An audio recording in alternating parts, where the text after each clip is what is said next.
ইতিহাসের বুকে এক অবিশ্বাস্য ও বিরল কাকতালীয় ট্র্যাজেডি। একই দিনে মাত্র কয়েক ঘন্টার ব্যবধানে আকাশ থেকে খসে পড়ল দুই বিশ্ব পরাশক্তি আমেরিকা এবং রাশিয়ার দুটি ভয়ঙ্কর পারমাণবিক বোমারু বিমান। একদিকে ক্যালিফোর্নিয়ার আকাশে আগুনে পুড়ল মার্কিন যুক্তরাষ্ট্রের অহংকার B-52 স্ট্র্যাটোফোর্টেস, অন্যদিকে সাইবেরিয়ার বরফ ঢাকা বনাঞ্চলে আছড়ে পড়ল রুশ সামরিক শক্তির প্রতীক Tu-22M3। বিশ্ব যখন এই রহস্যের জট খুলতে ব্যস্ত, ঠিক তখনই মধ্যপ্রাচ্যের রণক্ষেত্র থেকে এলো আরো বড় ও বিস্ফোরক খবর। জি বন্ধুরা, পরাক্রমশীল মার্কিন যুক্তরাষ্ট্র আর ইসরায়েলের সম্মিলিত সামরিক আগ্রাসনকে গুড়িয়ে দিয়ে যুদ্ধের ময়দানে অপরাজিত থেকে এক নতুন ইতিহাস লিখল ইরান। বিশ্বের 20% তেল সরবরাহকারী হরমুজ প্রণালী বন্ধ করে দিয়ে $25 বিলিয়ন জব্দ করা সম্পদ মুক্ত করে ওয়াশিংটনকে একেবারে হাঁটু গেড়ে আলোচনার টেবিলে বসতে বাধ্য করেছে তেহরান। মার্কিন প্রেসিডেন্ট ডোনাল্ড ট্রাম্পের চরম পররাষ্ট্র নৈতিক ব্যর্থতা আর নেতানিয়াহুর অহংকার চূর্ণ করে বিশ্ব আজ দেখল এক নতুন পরাশক্তির উত্থান। ইরানকে কাবু করতে গিয়ে উল্টো নিজেদের ক্ষমতার সীমাবদ্ধতায় কি বিশ্ব দরবারে উন্মোচন করলো হোয়াইট হাউস? কি আছে জেনেভার সই হতে যাওয়া সে ঐতিহাসিক 14 দফার সমঝোতার চুক্তিতে?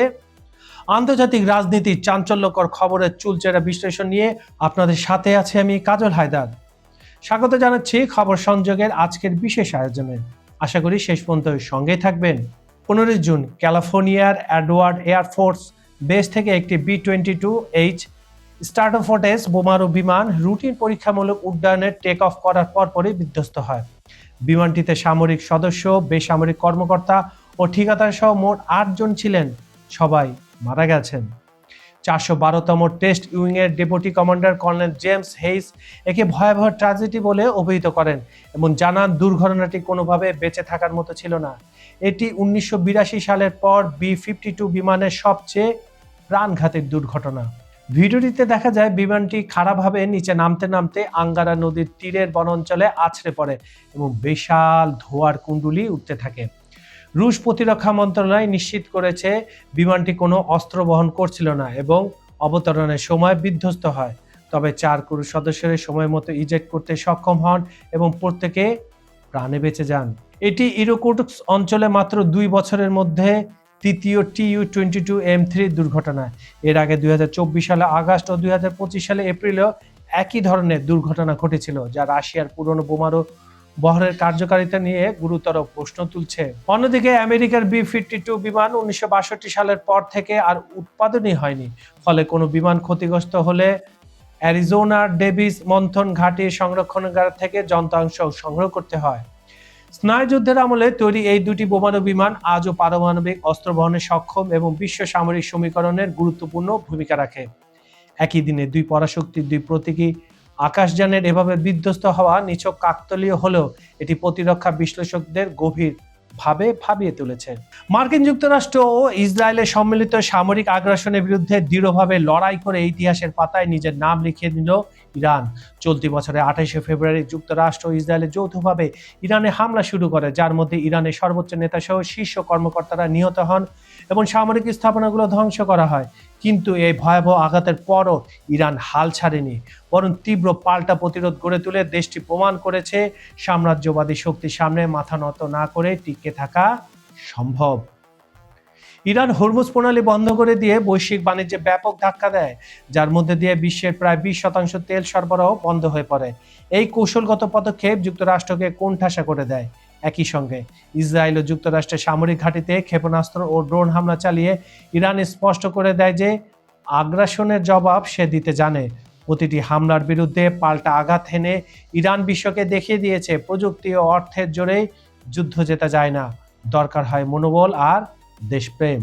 এদিকে সিনিয়র ইরানি কর্মকর্তার বরাতে জানা যায়, চুক্তির আওতায় যুক্তরাষ্ট্র ইরানের $25 বিলিয়ন ফ্রিজ করতে সম্পদ ছেড়ে দিতে সম্মত হয়েছে। এটি স্পষ্ট ইরানের কূটনৈতিক ও সামরিক জয়ের প্রতিফলন। যে দেশ কিছুদিন আগে নিঃশর্ত আত্মসমর্পণ দাবি করেছিল, সেই দেশকেই আজ আলোচনার টেবিলে ইরানের শর্তে আসতে হয়েছে। আসছে ফ্রাইডে সুইজারল্যান্ডের জেনেভায় আনুষ্ঠানিকভাবে এই চুক্তি স্বাক্ষরিত হওয়ার কথা রয়েছে, যা এই সংঘাতের আনুষ্ঠানিক সমাপ্তি টানবে। পাকিস্তানের প্রধানমন্ত্রী শেহবাজ শরীফ এই চুক্তিকে উত্তেজনা প্রশমনের দিকে একটি গুরুত্বপূর্ণ প্রথম পদক্ষেপ বলে অভিহিত করেছেন। বিশ্বের বড় শক্তির বিরুদ্ধে লড়ে অপরাজিত থেকে চুক্তিতে আসার এই ঘটনা ইরানকে আঞ্চলিক পরাশক্তির মর্যাদায় প্রতিষ্ঠিত করেছে। ইতিহাস সাক্ষী থাকবে, ইরান লড়েছিল, ইরান টিকেছিল, ইরান জিতেছিল। ইরান যুক্তরাষ্ট্র যুদ্ধের অবসান ঘটেছে একটি নতুন 14 দফার সমঝোতা চুক্তির মাধ্যমে। এই চুক্তি মার্কিন প্রেসিডেন্ট ডোনাল্ড ট্রাম্পের পররাষ্ট্রনীতির এক বিশাল ব্যর্থতা হিসেবে চিহ্নিত হচ্ছে। সংঘাতের মধ্যে দিয়ে মধ্যপ্রাচ্যে মার্কিন আধিপত্য ও সামরিক ক্ষমতার সীমাবদ্ধতা বিশ্বের সামনে, বিশেষ করে চীনের কাছে স্পষ্টভাবে উন্মোচিত হয়েছে। যুদ্ধটি শুরু হয়েছিল যুক্তরাষ্ট্র ইসরায়েলের চরম ভুল হিসাব নিকাশের উপর ভিত্তি করে। তারা ধরে নিয়েছিল তেহরানের শাসন ব্যবস্থা দুর্বল এবং যুদ্ধ হবে সংক্ষিপ্ত। যুদ্ধের প্রথম দিনে ইসরায়েলি হামলায় ইরানের সর্বোচ্চ ধর্মীয় নেতা আয়াতুল্লাহ আলী খামেনি নিহত হন এবং মার্কিন হামলায় মিনাব শহরে একটি স্কুল ধ্বংস হয়ে 120 জন ছাত্রী সহ অন্তত 150 জন বেসামরিক মানুষ প্রাণ হারায়। তবে ট্রাম্প ও নেতানিয়াহুর ভবিষ্যৎবাণী মিথ্যা প্রমাণিত করে ইরান সরকার ভেঙে পড়েনি, বরং খামেনির ছেলে মোস্তফা খামেনি ও তাদের শক্তিশালী সেনাবাহিনীর নেতৃত্বে তারা আরো শক্তিশালী প্রতিরোধ গড়ে তোলে। এই যুদ্ধের ভয়াবহ পরিণতি পড়েছে বিশ্ব অর্থনীতির উপরও। সুইজারল্যান্ডের জেনেভায় পরমাণু আলোচনা চলাকালে শুরু হওয়া সংঘাতের কারণে হরমুজ প্রণালী বন্ধ হয়ে যায়, যা বিশ্বের 20% তেল, গ্যাস ও জরুরি কাঁচামাল সরবরাহ ব্যাহত করে, বিশ্ব অর্থনীতিকে স্থবির করে দেয় এবং সাব সাহারা অঞ্চলে তীব্র খাদ্য সংকট তৈরি করে। বর্তমান চুক্তির ফলে হরমুজ প্রণালী পুনরায় উন্মুক্ত হচ্ছে এবং মার্কিন নৌ অবরোধ প্রত্যাহার করা হচ্ছে। তবে পরমাণু কর্মসূচি ও নিষেধাজ্ঞার মতো জটিল বিষয়গুলো এখনো অমীমাংসিত রয়ে গেছে। এই চুক্তিতে ইসরায়েলকে সম্পূর্ণ বাইরে রাখায় নেতানিয়াহু সরকার চরম হতাশ এবং নিজ দেশে তীব্র সমালোচনার মুখে পড়েছে, যা আগামী অক্টোবরের নির্বাচনে তার জন্য বড় বিপর্যয় ডেকে আনতে পারে। লেবানন, সিরিয়া ও ফিলিস্তিনে ইসরায়েলের সামরিক দখলদারিত্ব এবং শান্তি আলোচনা নস্যাতের চেষ্টা ব্যর্থ হওয়ার পর ট্রাম্প নেতানিয়াহুর উপর ক্ষোভ প্রকাশ করেছেন। ইরানের অনমনীয় প্রতিরোধ উপসাগরীয় আরব রাজতন্ত্রগুলোকেও ইরানের সাথে সহাবস্থানের পথে ঠেলে দিয়েছে। সব মিলিয়ে এই যুদ্ধ মধ্যপ্রাচ্যে মার্কিন একচ্ছত্র আধিপত্যকে এক বড় চ্যালেঞ্জের মুখে দাঁড় করিয়ে দিয়েছে। বন্ধুরা, ইতিহাসের চাকা যেন এক নতুন বাঁক নিল।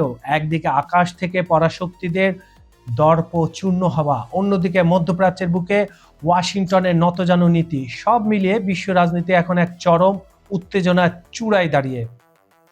জেনেভার সেই ঐতিহাসিক 14 দফার চুক্তিতে পানি কতদূর গড়ায়? ট্রাম্প নেতানিয়াহুর এই ব্যাকফুট ডিপ্লোমেসি আগামী দিনে বিশ্ব মানচিত্রে কি ঝড় তোলে? জানার পালা। আপনারা কি ভাবছেন?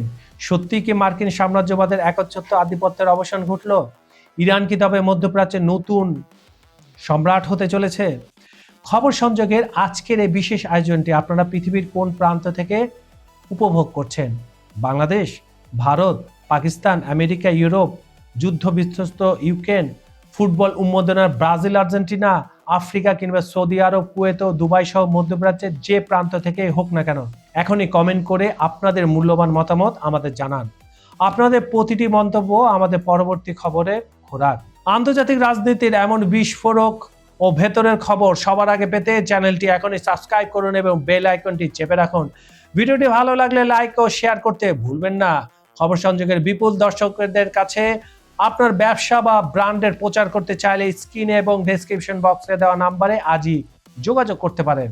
আজকে এই পর্যন্তই। বিশ্ব রাজনীতির পর্দার পেছনের আরো একটি চাঞ্চল্যকর ইস্যু নিয়ে খুব শীঘ্রই আপনাদের সামনে হাজির হব।